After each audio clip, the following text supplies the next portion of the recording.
telepon yang menganggap saya berbicara soal supaya si Mulyono itu denger, dia mesti denger. Jadi orang itu cobalah lihat gitu, gurunya itu dulu tuh apa, siapa, belajar yang baik-baik gitu, bukan jadi anak durhaka. Mungkin dia punya kasus truf Ibu Iriana, by the way, jangan tenang-tenang Bu, babak itu belum keluar, oke?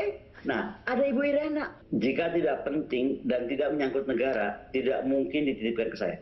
Bahwa menyangkut Mulyono sedikit banyak pasti. Dengan semua data dokumen apa itu. Jadi ada yang di saya yang sudah saya notariskan di Rusia. Ada yang dari Mas Andi yang belum dibuka. Ada yang dari mungkin tentang kepolisian yang belum dibuka. Kita ini mau buka bukan sampai acur-acuran. Ini yang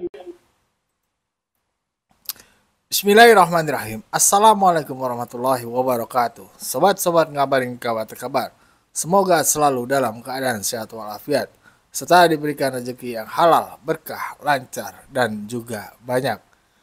Ya, itu tadi video wawancara Ibu Koni beberapa waktu lalu ya, yang memberikan info bahwasannya beliau dititipi dokumen oleh Pak Hasto. Dokumen itu berupa apa? Bu Koni memang tak menyebutkannya.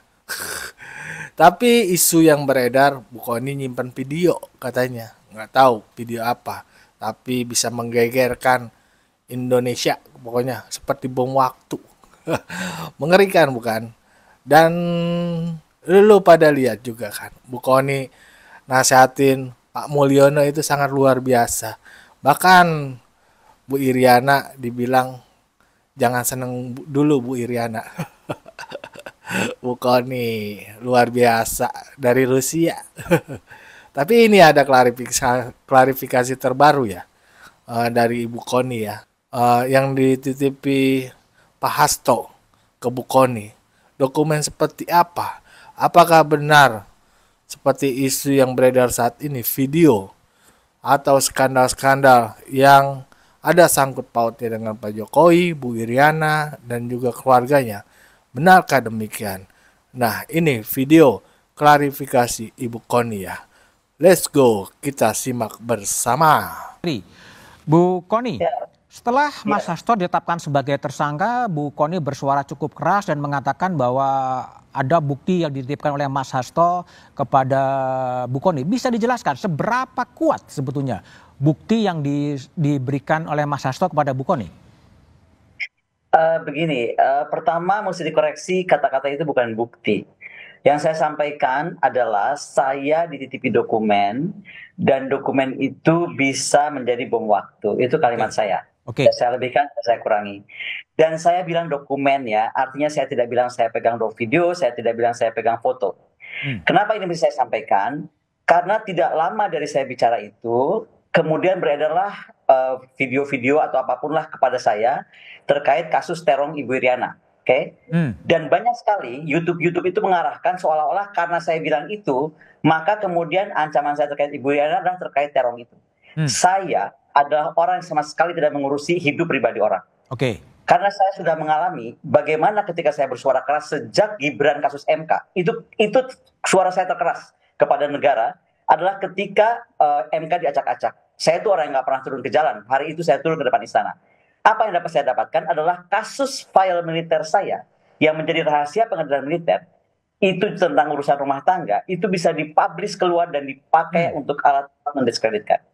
Makanya saya paling benci hal-hal seperti itu, dan saya ulangi sekali lagi, yang saya pegang adalah dokumen. Nah, ya, yang kedua, ketika saya menerima dokumen, sudah pasti saya bukan orang bodoh dan Pak Hasto juga orang pinter kan.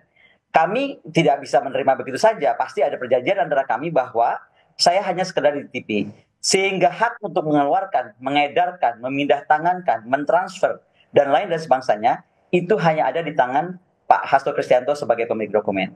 Tapi menariknya dari sini adalah begini, ketika saya baru menyebut begitu, perhatikan misalnya salah satu Twitter kakak Akbar Faisal, beberapa hari lalu ya, 2 hari lalu, dia bilang cuma satu kalimat aja, 32 dokumen. Saya langsung telepon Mas Hasto, apa sih nih 30 dokumen? Gitu kan, maksudnya Pak Akbar Faisal apa? Ternyata memang banyak dokumen-dokumen yang tadinya tidak sampai 32, yang saya pegang tidak sampai 32. Tetapi itu menjadi 32 karena banyak sekali orang datang kepada Pak Sekjen membawa bukti-bukti dan berkas-berkas lain. Kalau sekarang saya dikejar-kejar, banyak sekali mengejar-ngejar, Bu Kony kalau cinta NKRI ini buka gitu kan. Satu, saya bukan pemilik. Yang kedua, ketika kita membuka sebuah rahasia negara, kita ini ya, di sini kan pegang dokumen itu 3 orang ya. Saya, Mas Hasto, Pak Andi Wijayanto, mantan Gubernur Lemhanas. Kami ini orang pertahanan. Saya dosen di Sesko TNI, Angkatan Darat, Angkatan Laut, Angkatan Udara, Sesko TNI. Oke? Kami ini tahu betul berapa besar dokumen ini akan bisa berbahaya atau tidak dan bagaimana kita harus menghandle. Sehingga saya sampaikan, saya itu berkoordinasi dengan aparat yang saya sebut aparat merah putih, baik dari polisi maupun dari TNI. Karena saya bilang ada juga banyak aparat yang tidak merah putih, mungkin orang bilangnya parcok lah dan lain-lain. Saya sebutnya antara merah putih atau tidak. Ini semuanya saya harus sebutkan karena begini, masalah dokumen menurut saya itu hanya akan keluar ketika dalam beberapa kasus partai yang oposisi kita, oke lah kita nggak menggunakan oposisi. Tapi saya melihat begini, PDIP ini sekarang dianggap seperti seolah-olah sedang dibentuk menjadi partai musuh bersama. Aneh sekali. Padahal ketika tadi disampaikan ya oleh pada saat pembukaan tadi, oposisi atau partai yang tidak sama dengan pemerintah itu perlu sebagai check and balance gitu. Jika ini ditekan, dan saya mengalami penekanan itu, saya nggak akan curhat di sini karena bukan tipe saya curhat, tapi penekanan itu banyak. Lawyer saya itu mundur karena diancam. Kalau terus bantu Bu Kony, kami akan menindak anak kamu, istri kamu dan lain-lain. Jadi ada tekanan seperti itu. Nah, padahal kalau semua orang tekan seperti itu akan terjadi resistensi eksternal. Apa sih resistensi eksternal? Dalam beberapa kasus ketika orang yang berbeda dengan pendapatnya atau berbeda alurnya dengan pemerintah, which is dia tuh maksudnya untuk check and balance, itu kemudian dia dipres terus, dia akan cari sebuah sistem di luar. Yaitu apa? Dia akan berjuang di luar sistem. Misalnya apa? Bekerja dengan institusi internasional. Atau aktor internasional kan banyak. Jadi sekarang jangan dipaksa. Kita ini sekarang sedang membangun persepsi bahwa negara ini harus check and balance. Ada yang berbahaya jika ini diteruskan, bahwa menganggap PDIP itu musuh bersama, seolah-olah common enemy gitu. Karena dia tidak masuk dalam KIP. Itu kan jadi aneh. Baik, Bu Kony, PDIP sebagai musuh bersama dikonstruksikan sebagai musuh bersama. Baik, sebentar. Ya, tadi apa kata Bu Kony ya? Klarifikasinya bahwasannya beliau nggak bilang bukti tapi dokumen. Tapi lo perhatiin nggak ya video pertama sama yang kedua itu Bu Kony pada saat pertama kan cengenges aja. Bahkan sempatnya ngancem Bu Iriana, ya kan, Pak Jokowi dipanggil Mulyono. Tapi ketika klarifikasi nih yang terbaru di Kompas ya, dia tuh mukanya kok cemberut ya, seperti ada tekanan. Iya, begitulah. Ya Bu Kony kan kita lihat di video pertama tuh enak banget, enteng banget mulutnya. Aduh, ngancam seperti buang waktu bahasanya. Ya udah buka aja, benar kalau kata orang-orang. Tapi tadi dijelasin sama Bu Kony bahwasannya dia punya perjanjian sama Pak Hasto, ya kan, bahwasannya ini hanya dititipin. Bu Kony juga mungkin nggak berani lah. Tapi kenapa Bu Kony ngancam-ngancam begitu ya? Iya. Bahkan tadi efeknya pun belum tahu ya sebenarnya sebesar apa. Apakah mau buka-bukaan bagaimana juga belum tahu, itu dokumen-dokumen apa. Coba yang baru tahu mungkin hanya Pak Hasto. Tapi Bu Kony udah seperti sumbar ya. Ini dokumen-dokumennya bisa menyangkut Pak Jokowi, Ibu Iriana, dan mungkin keluarganya juga kalau menurut kabar yang beredar di media sosial ya, atau di media mainstream pun kabar-kabar itu ada. Tapi yang pastilah, apalagi kita ya, kalau misalkan emang mengkritik ya sekelas-kelas profesor itu kan nggak pakai cengengesan sepertinya. Ya kalau kita ini warga biasa, cengengesan wajar biasa. Kagak berpendidikan. Ya berdasarkan logik aja, logik masyarakat lah. Loh kok begini gitu, ya kan. Terus tadi Bu Kony bilang bahwasannya ada yang ingin PDIP itu kayaknya disingkirkan gitu ya. Atau bagaimana tadi tuh Bu Kony bilang bahwasannya nggak seperti itu ya.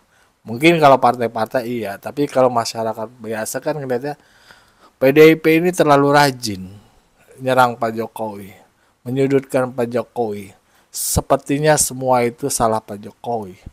Makanya masyarakat seperti ya gue atau yang channel-channel lainnya itu ya coba memberikan narasi yang pembanding lah ya, bukan ngelawan ya. Jadi kita tuh nggak seperti itu juga Pak Jokowi orangnya. Beliau itu ya kalau kita lihat kan kerjanya cakep, semua berjalan lancar. Untuk masalah MK itu kan kita belum ada buktinya bahwasannya Pak Jokowi itu masih buram.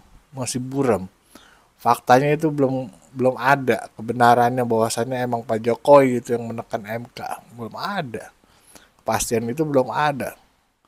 Ya kan? Nah, inilah Bu Kony sekarang kok mukanya seperti tertekan ya. Salah satunya mungkin ya dari para pecinta Pak Jokowi yang ngasih tahu dan juga masyarakat luas. Kalau Bu Kony punya dokumen penting atau apa masalah negara yang menyangkut apakah itu korupsi atau lainnya dibuka aja. Misalkan begitu. Kalau misalkan emang ada. Karena jangan diumpetin Bu. Korupsi di negara kita tuh jangan diumpetin. Buka aja siapapun. Jangan dijadikan itu untuk menjatuhkan lawan. Kalau kawan ataupun lawan korupsi berbuat kejahatan kepada negara, laporkan. Gitu. Jadi kita ini benar-benar ngelindungi negara. Siapapun orangnya kalau jahat sama negara, laporkan. Itu Bu. Aduh. Ya bagaimana menurut pendapat sobat-sobat? Berikan pendapatnya di kolom komentar. Wassalamualaikum warahmatullahi wabarakatuh.